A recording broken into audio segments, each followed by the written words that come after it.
Alright, what's happening, fam? L.A.R. movement still moving. The book is entitled Lessons from a Non-Custodial Father at Amazon, Kindle, and Create Space. Link will be in the description box below as usual. Go get it. PayPal there also. They asked me to put it up, so I put it up. Thanks everybody for supporting. But this video though, this video is entitled Maybe You're Not Woman Enough for a Good Black Man. Thinking back to Nicole's panel and some conversations I've had, and also some things I've listened to in these videos lately. Nobody asked these ladies, what have you done in relationships? And what I mean by that is not just the guy you chose, not just the guy you liked out of all the other guys, that you did something for that guy or those guys. When somebody dates you, what do you consistently do?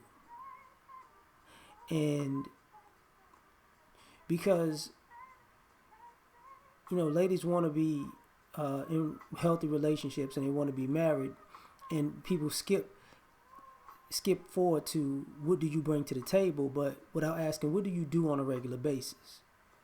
See, you can bring a lot to the table, but that doesn't mean you're going to do anything for the other person if you're in a relationship with them. And this is what I mean by woman enough, because relationships take work. You have to give of yourself. You have to give of your time.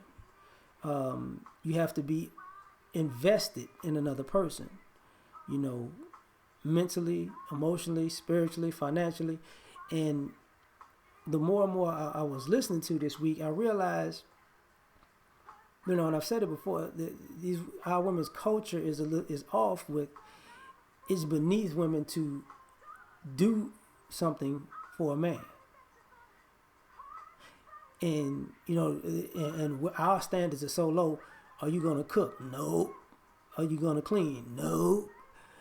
You gotta be some super upper echelon type of guy to get standard things that should be across the board. And the reason I'm saying this and asking this question is because, and I've seen this over time where I know women who get with guys who are good guys, and it's a culture shock because for one, they don't know how to take them to a degree, but it's also a culture shock is they don't know how to do anything for them, or they don't know how to keep them. And what winds up happening is this game where, we can argue, we can fight, we can procrastinate, where the drama is not necessarily drama that's dealing with an actual problem in a relationship. The drama is dealing with buying time to learn how to actually be a better woman to this guy, but you actually just driving a wedge between y'all. And that's the issue. Like, when you have so many expectations of somebody, that's normal. If a woman has expectations and standards for the man that they want, that's fine.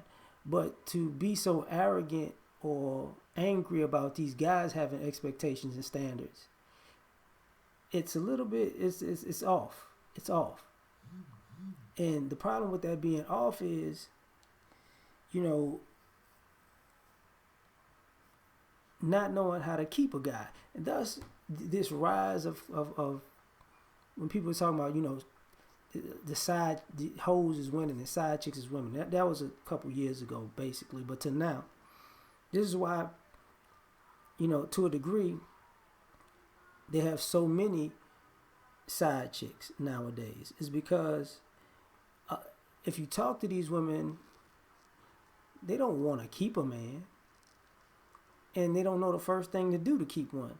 So they would rather him come and go, as, sex and money. Because to wake up to a guy and go to sleep with a guy and care about a guy's day is too much. To take some of your money and put it towards something that interests that guy is too much. You know, to be considerate of something that can make that guy's day easier is too much. And a lot of people hang on this religious nonsense of, you know, he who finds a wife finds a good thing, but you you you skip being a helpmate. Because if you ask these guys out here, especially the good ones, have women helped them in their life, the vast majority of them are going to say no. A lot of guys are not accustomed to a woman helping. And this is what I meant earlier when I was saying, what do you do on a regular basis? Not just for the guy you like. Because, you know, men are taught from boys how to be chivalrous and how to be giving and how to be empathetic and how to be considerate. You know, we don't get it right all the time, but we're taught that. So it's constantly in us. I'll try this. I'll try that. To the point where, you know, this is what a lot of guys just stopped doing things for women because, you know, there is no reciprocity and nothing's never enough. So what winds up happening, you know, when the men speak about this, nobody's ever asked the guys, okay, with all the women you've dated, how have they helped you when they were with you?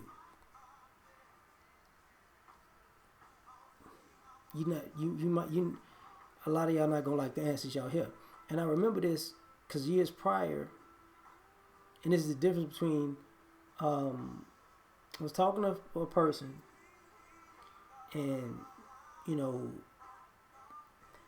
she was talking about her past boyfriend, and we were talking in the interim, and then she wound up having a boyfriend after that. And I asked her how long she was with her past boyfriend. She said 2 years. I said, okay, so what did you do for him in 2 years? And all she could think about is she bought him cologne on Christmas. And it took her forever to think about, like, I know I did something. And I'm like, dang, you was with a guy 2 years and all you did, it wasn't like, you know, the list was so vast. It was like, let me think, what did I do for him? What did I do? And that was okay. And this was a guy she was with 2 years. So think about that.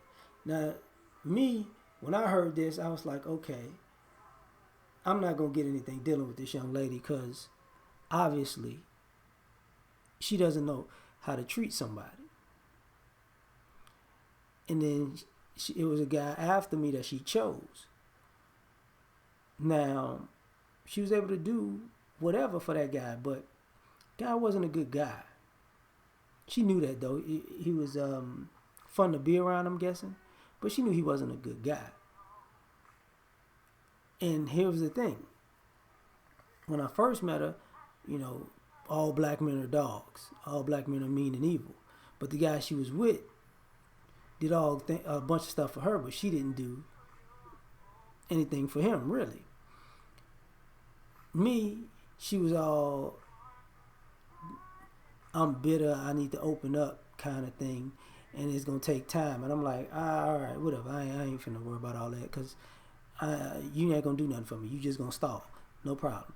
The guy that she chose and fell for, I think she feels foolish. So, and the reason I bring it up is because another conversation I had with another friend of mine who told me recently that she was like, you know, I regret not treating such and such the way I should have. Because the regret wasn't necessarily that he was the one that got away. The regret was, at the time, she didn't realize she wasn't woman enough for him. And what it was a lot of delusional confidence, like, you know, I'm a prize, I'm a catch. He need to be happy to have me. And And then as the years progressed and they parted ways, when he wasn't around, everything he did wasn't around anymore. The efforts wasn't around. The finances wasn't around. The loving gestures weren't around. All the things that was so aggravating when she felt like she was up here and he was down here became clear that if somebody does me that good and I act like a jerk to them, and now when they're gone, I realize that I was a jerk to them. What was it? And ultimately it was because, being a jerk was cover for not being good enough. Because she basically ran away from it. She pushed the guy away and ran away from him at the same time, only to wish that she could embrace the guy now and run to him, and that ain't gonna happen. And that's the thing. Like, nobody asks the important question: is, are you woman enough for a good black man? Because the other way around is just like, oh, he got to get on your level. Okay. But never asking, what level is he on? And do you have to get on his? So, just putting it out there. Peace.